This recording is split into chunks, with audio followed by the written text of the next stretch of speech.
지속 가능한 숲이 되기 위해서는 베어내는 나무의 양보다 심는 양이 많아야 합니다. 이러한 문구가 있어요. 네. 우리는 이렇게 함으로써 지속 가능한 숲을 유지할 수 있습니다. 이렇게 되어 있습니다. 이때 1700년도에는 숲이 굉장히 중요한 그러한 어, 주제였거든요. 그때 이 숲이 지속 가능하게 유지되려면, 그러니까 숲이 황폐화되거나 숲이 없어 사라지는 그러한 참사가 일어나지 않고 숲이 지속 가능한 서스테이너블하게 유지가 되려면 베어내는 양보다 심는 양이 많아야 됩니다. 이렇게 주장을 한 거죠. 그게 최초에 어떻게 보면 지속 가능성이라는 개념을 얘기해 준 겁니다. 우리가 지금 이제 지속 가능성이라는 것을 조금 더 뭐라고 할까요? 더 이제 고도화해서 사용을 하는데 한마디로 말해서 이 지구를 우리는 우리의 후손들이 사용할 지구를 어, 빌려 쓰고 있는 것이다. 그래서 사실은 돌려주어야 된다. 근데 우리가 뭐 전세 집도 빌릴 때 그 상태 그대로 다시 돌려줘야 되는 게 맞잖아요.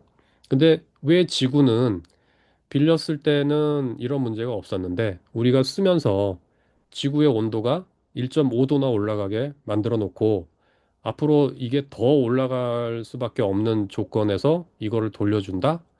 이건 잘못된 거라는 거죠. 지속 가능성에 위배된다는 뜻이에요. 그래서 그렇게 하면 안 되겠다. 네. 숲을 우리가 잘 물려줄 수 있는 방법이 있는 것처럼 지구나 이런 환경도 우리가 지속 가능하도록 물려줘야 되겠다. 이러한 부분들이 이제 이 개념이 정립이 된 거죠. 지속 가능성이라는 개념이.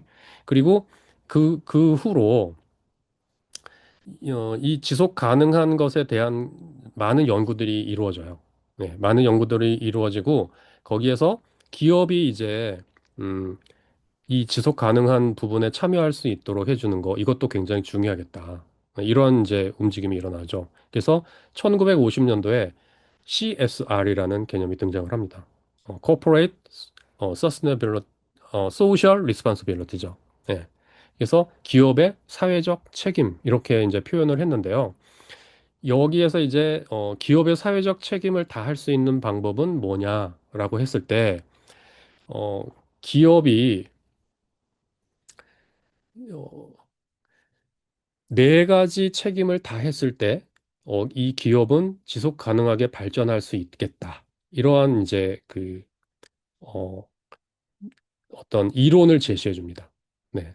뭐, 보웬이라는 사람인데 그 이론을 제시했는데 어떤 네 가지 책임이냐. 첫 번째, 네. 기업은 뭐니 뭐니 해도 이윤을 제대로 창출할 줄 알아야 된다. 네. 음, 이윤을 창출할 책임이 있다. 그러니까 이윤을 창출해야 종업원들한테 급여도 제대로 주고 또 뭐 R&D나 이런 것도 하고 할 수 있지 않습니까? 그러니까 이윤을 제대로 창출할 줄 알아야 된다. 이 이윤을 창출할 책임이 있다. 이게 이제 첫 번째 책임이고요. 이윤을 창출할 책임을 다했으면 두 번째는 법을 지켜서 경영을 할 줄 알아야 된다. 준법 경영을 해야 된다. 네, 이러한 법을 지킬 책임이 있다. 네, 그러니까 법을 어겨가면서까지 이윤을 창출하거나 하는 행위는 잘못된 거고 그런 회사들은 지속 가능하게 성공하기 어렵다. 이렇게 얘기를 한 거예요. 그리고 법을 잘 준수한 것과 더불어서 윤리적인 경영을 해야 되겠다. 네. 뭔가 거래처를 속이거나 또는 뭐 내부적으로 직원들을 기만하거나 이런 일은 없어야 되겠다. 윤리 경영을 해야 되겠다. 윤리 경영을 할 책임이 있다. 그리고 이제 네 번째로 마지막으로 자선의 책임이 있다. 네. 그러니까 고객들로부터 물건을 팔고 벌어들인 이 이윤을 다시 사회에 환원하고 사회의 어떤 발전을 위해서 어, 좋은 일에 쓸 수 있는 그러한 책임을 다해야 된다. 이렇게 네 가지 책임을 다했을 때 지속 가능한 발전을 할 수 있다라고 얘기를 한 거예요. 예, 그러한 CSR이 이제 우리나라에서는 그 네 번째 자선적 책임이 좀 부각이 되면서 CSR 잘하는 회사 이러면 사회봉사, 사회공헌 이런 거 잘하는 회사로 이렇게 많이들 부각을 시키는 바람에 약간 좀 오해가 없지 않아 있었지만 그거 외에도 이윤을 경영을 잘할 책임, 법을 잘 지킬 책임, 윤리적일 책임, 이런 책임들이 다 있었던 거예요. 네. 그러면서 이게 이제 사실은 그때 당시에는 이윤을 창출할 책임이라는 부분이 강조됐었어요. 지금과는 좀 다르게. 그러면서 1970년도에 밀턴 프리드먼이 기업은 존재하는 이유가 이윤 창출에 있다. 이윤을 창출해야만 법도 지키고 윤리도 하고 뭐 자선도 하지. 결국 기업의 존재 목적은 이윤 창출이다라는 주주 자본주의 이론을 어, 발표를 합니다. 1970년도에 밀턴 프리드먼이. 그때부터 많은 기업들은 일종의 면죄부처럼 기업은 이윤을 창출하는 게 목적이야. 이윤 창출을 위해서는 뭐 다른 수단과 방법을 다 동원해야 돼. 이러한 분위기가 좀 만들어진 거예요. 그렇죠? 네. 그러면서 문제가 되기 시작한 게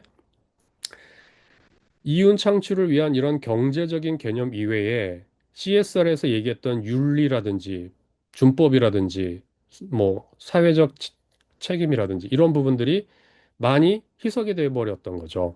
그래서 그런 부분들을 1972년도에 로마 클럽 리포트나 또는 87년도에 브룬트란트 리포트 이런 데서 많이 그 위험하다 이런 부분들을 이제 많이 좀 언급을 하기 시작합니다.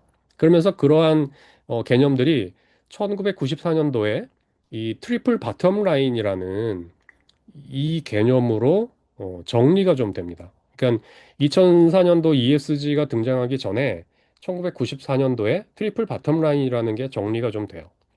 트리플 바텀 라인은 뭐냐면 존 엘킹턴이라는 사람이 주장을 한 건데요. 자, 기업은 맞다. 프로핏, 이윤을 창출하는 거, 여기 지금 오렌지색으로 보이죠?